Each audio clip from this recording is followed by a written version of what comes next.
èèyàn wá nílé lóko ẹ jọ̀wọ́ èmi ọmọ yín Adésànyà aya ilé Yẹmí ni mo bá yín sọ̀rọ̀ ẹ máa wo Bisi ológe show látọwọ́ ọmọ yín Ọlábísí Ẹ̀dúnjọbí ẹ ṣé. I built a primary school that people used to come and work.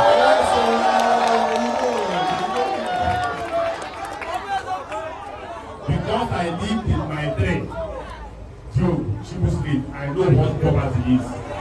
Because I know what poverty is, I say school, education will be free.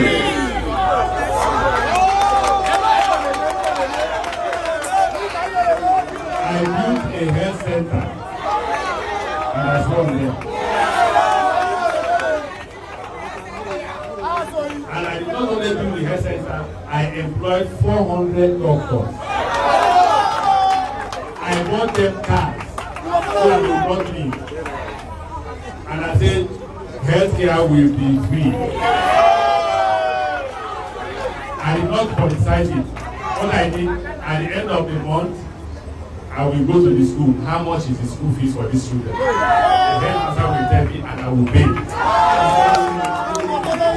In the hospitals, I told the doctors, for every patient we treat, bill the River State government. At the end of the month, I paid the hospital.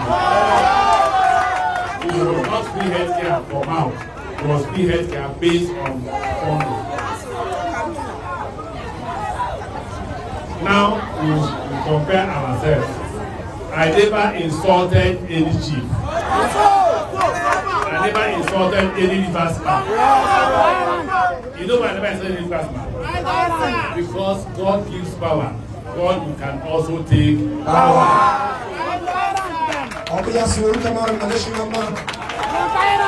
If you're a Christian, one thing God hates is arrogance and pride. Your governor is a very arrogant man.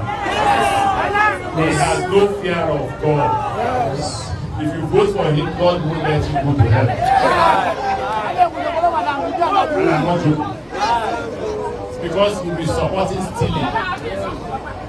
You'll be supporting stealing.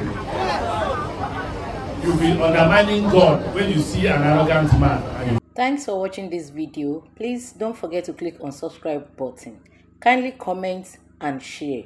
We drop new videos daily. Thank you. God bless you.